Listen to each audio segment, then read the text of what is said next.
1 या 2 प्रदेश देते हैं प्रभारी के रूप में, और मैं प्रभारी हूँ उड़ीसा और छत्तीसगढ़ के।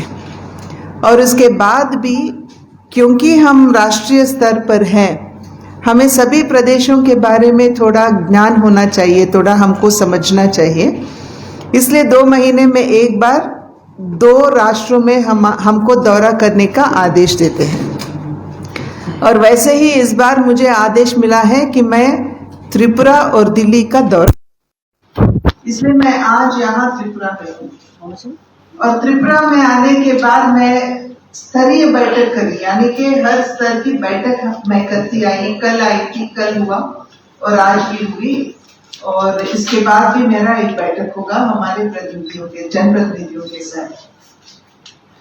और जैसे यहाँ आने के बाद हम थोड़ा सांगठनिक विषयों पर, यानी कि हमारा संगठन कितना मजबूत है, हमारी पार्टी किस तरह से काम कर रहे हैं, किस तरह हम जा रहे हैं, हमारी पार्टी मजबूत हुआ है कि नहीं, ऐसे विषयों पर, संगठन के विषयों पर मुझे थोड़ा समीक्षा भी करना हुआ।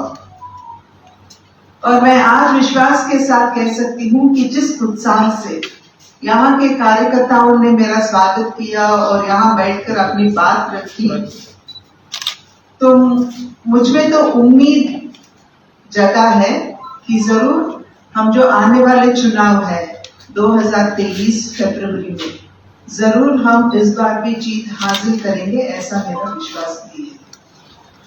जैसे अगर आप राष्ट्रीय स्तर पर देखोगे, पूरे देश पर अगर हम एक बार नजर डालेंगे, तो 5 राष्ट्रों में जो चुनाव हुआ था अभी, हम सबको पता है, उनमें से 4 राज्यों में भारतीय जनता पार्टी बहुत अच्छी जीत हासिल की है।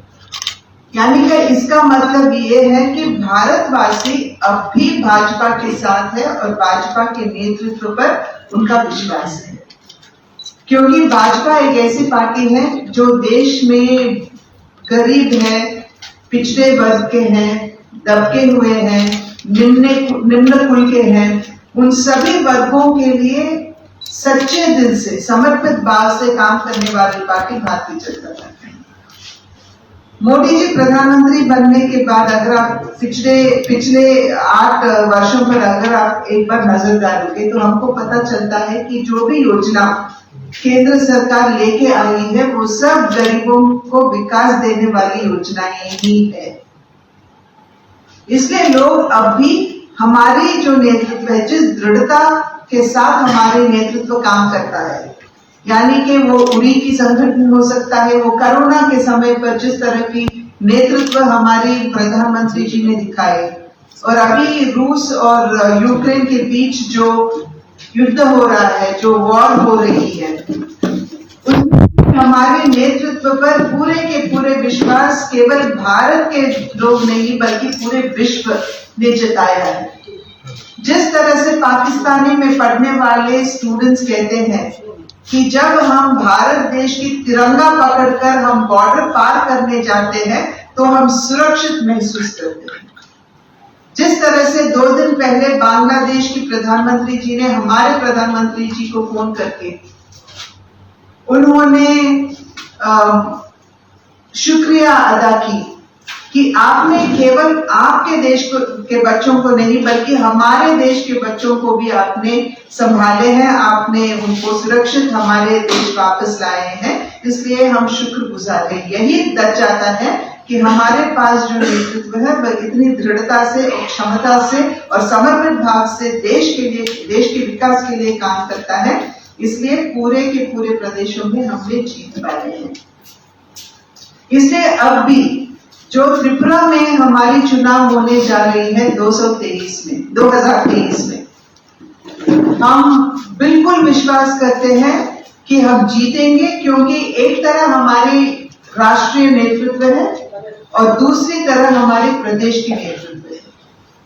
यहाँ त्रिपुरा में जब से भारतीय जनता पार्टी से विप्लव देव जी ने मुख्यमंत्री बने, यहाँ के त्रिपुरा में विकास ही विकास हो रहा है, ये तो सब लोग जानते ही हैं। 25 साल सीपीएम के प्रशासन यहाँ के लोग देख चुके और जो विकास उन 50 सालों में नहीं हो पाया, मैं दावे के साथ कह सकती हूं कि आज त्रिपुरा में इन 5 वर्षों में हो रही है और हुआ भी है। जैसे अगर आप किसानों पर ध्यान दोगे तो हम सबको पता है कि त्रिपुरा एक कृषि प्रधान प्रदेश है। यहाँ बहुत सारे लोग कृषि पर आधार होकर अपना जीवन बिताते हैं। केंद्र सरकार वैसे ही प्रधानमंत्री किसान सम्मान योजना, प्रधानमंत्री फसल बीमा योजना ये तो देती ही है, जिनको लेकर विप्लव देव जी यहाँ उसके अनुरूप यहाँ भी काम करते हैं किसानों में। पर इसके अलावा जिस तरह से यहाँ की धान खरीदी होती है एफसीआई के माध्यम से, ये पहले तो नहीं हुआ।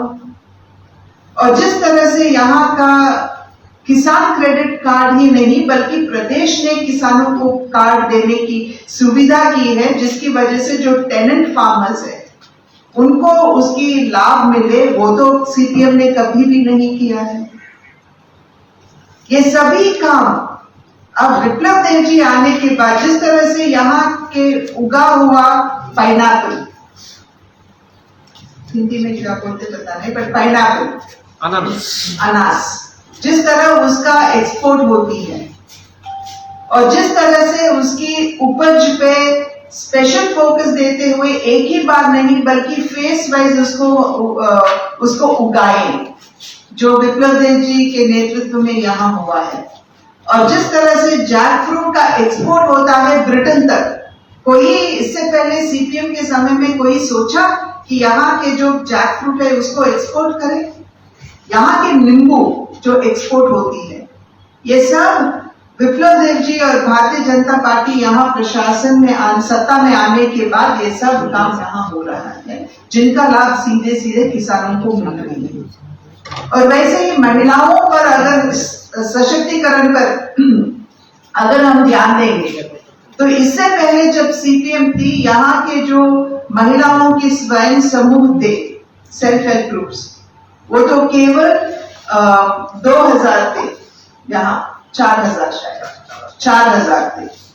पर अब विप्लव देव जी मुख्यमंत्री होने के बाद, यानी कि भारतीय जनता पार्टी यहाँ सत्ता में आने के बाद, वो सेम सेल्फ हेल्प ग्रुप्स अब 42,000 हो गए हैं।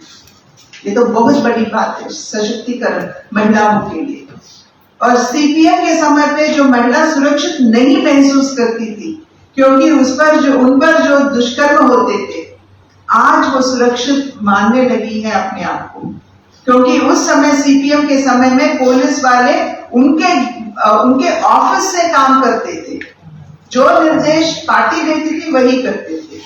पर अब पूरा का पूरा कॉन्फिडेंस पुलिस को देते हुए विप्लव देव जी ने जो कॉन्फिडेंस भरा है पुलिसों में, वो खुद काम करने लगे और महिला आज सुरक्षित महसूस करने लगी। वैसे ही यहाँ के जो ट्राइबल्स है, ये तो ट्राइबल बाहुल्य क्षेत्र है, तो यहाँ अगर हम ध्यान देंगे तो यहाँ वन के जो उपज होते हैं उनको महिलाओं में कलेक्ट करती है और वो ले आकर बेचती है। तो उनको बेचने के लिए यहाँ का जो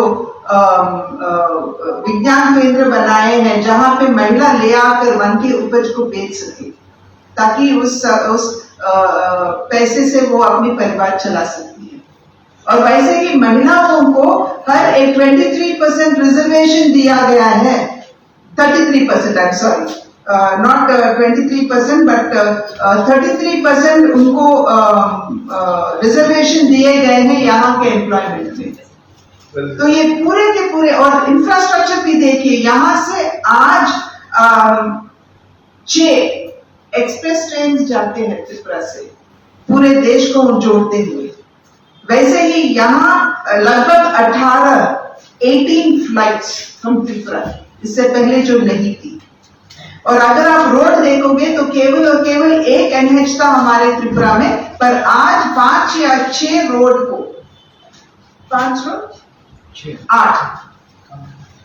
8 रोड को एनएच के अंदर ले आकर केंद्र सरकार के पैसे से यहाँ तो काम हो रही है। और गरीबों को देने वाले घर की बात करें कोई तो यहाँ के लाइट हाउस का निर्माण जो हो रहा है, जहां पे लगभग 1,000 गरीब परिवारों को आवास दे, ऐसा विकास काम तो इससे पहले नहीं हुआ था। इसलिए हम जरूर विश्वास करते हैं कि यहाँ के जो त्रिपुरा के जो लोग हैं जरूर ये कंपेयर करेंगे इससे पहले प्रशासन कैसी है और अभी। जैसे आप अगर आप इंडस्ट्रीज को देखोगे तो लगभग मुझे सुनने में आया कि 80 इंडस्ट्रीज अब त्रिपुरा में आने के लिए तैयार है। जिस तरह से SEZ बनी हुई है वो सब लोगों को समझने वाली बात है, क्योंकि इंडस्ट्रीज यहाँ आएंगे तो हमारे बच्चों को नौकरी मिलेगी यहाँ पे। और वैसे ही हेल्थ को देखोगे तो जिस तरह से त्रिपुरा में आज open heart surgeries, neuro surgeries हो रहे हैं, इससे पहले जब 25 साल CPM सत्ता में थी वैसा कभी भी नहीं हुआ था। इसलिए हम विश्वास करते हैं कि लोग पहचानेंगे कि भारतीय जनता पार्टी जरूर सत्ता में आना चाहती है, पर सत्ता में आना चाहती है अधिकार चलाने के लिए नहीं, बल्कि यहाँ के लोगों का सेवा करने के लिए।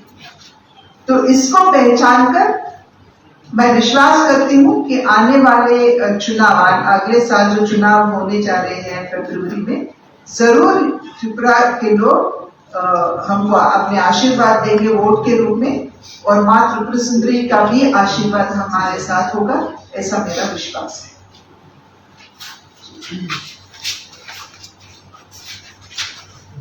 Before this assembly election, there is supposed to be by-election also. At least in 4 constituencies. How to see into the prospect of it? देखिए, we are working very hard. Our entire attempt is to win the by-elections. जो 4 हुए हैं, our entire attempt is to win the elections, and we are very hopeful that we will definitely win the 4 by-elections as well. But ऐसा बोल के we cannot become complacent. So we are on the ground. We are working at it. And then, was there any review about the TTADC election? Because despite being in power, you could not win that. In fact, your alliance party could not do it in a good way. I was about to correct you when you said you did not win that. We won it, but our allied partners unfortunately couldn't do very well. उसका भी review हुआ है, but I will have to take the report to the leaders in Delhi. Anything else? Thank you.